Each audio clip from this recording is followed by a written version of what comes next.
to Farm World, which is a huge agricultural show where people come to show their wares from massive monoculture agriculture to smaller homesteaders like us.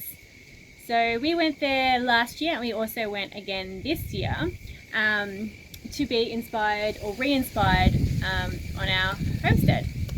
And I didn't get a chance to film much there. I do have a little bit of footage which I'll share with you, but it was a huge day. We were there from 10:30 by the time we got all the farm chores done to leave till 5:30, and then we had to pick up the produce bins on the way home and do dinner and all that sort of stuff. So I didn't get a chance to film this that night, but we wanted to give you a really quick recap. Basically we bought a whole lot of plants.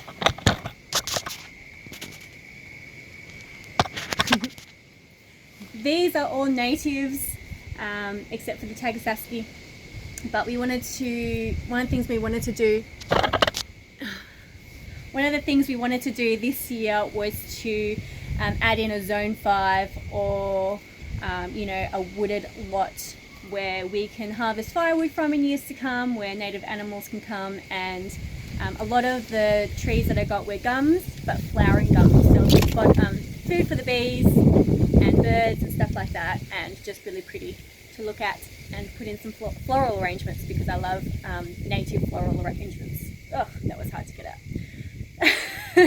And then the Tagasaki is the tree lucerne, and that is a fodder plant that will be growing for the sheep, but it also fixes nitrogen into the ground. And we've been trying to grow this from seed, but it's really hard to do.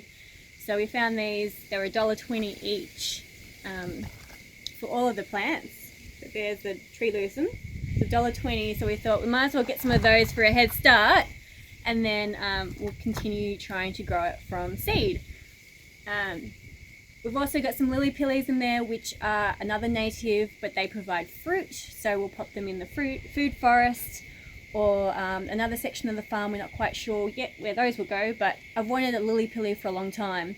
They're like a little berry on the tree. I'll add a photo here. And they're kind of sweet and tart, and the birds love them, which is good. We'll feed the birds. Hopefully they'll leave our other fruit alone, but you can eat them fresh and you can make jam with them too.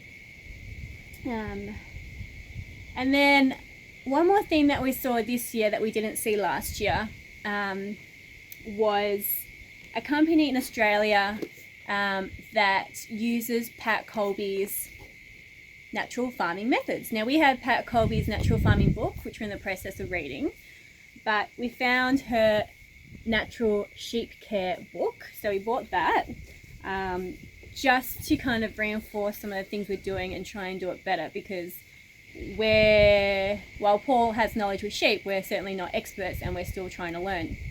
And you would have seen in previous videos that we are trying to implement a natural worming schedule and trying to keep them healthy without pharmaceutical drugs. So we're hoping this book will help us there, as well as a few other resources which we've been using with garlic and apple cider vinegar and molasses as a drench. So we've found a few resources that have successfully farmed sheep using that method to worm.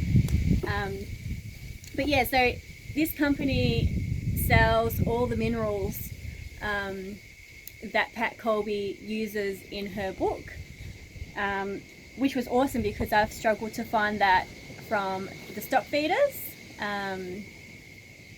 It's a very alternative way of thinking and farming, and we're all for that. But when you're in an agricultural town that's a dairy country, it's hard to find resources like this and the company that sells all the minerals to accompany this. Yeah. So it was nice to be re-inspired. There was quite a bit for the homesteader there, so it was really nice to see that other people are interested in doing what we're doing.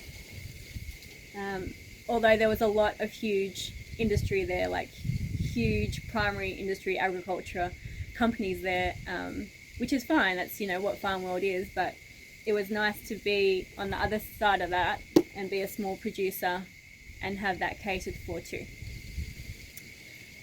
Anyway, we'll see you guys tomorrow.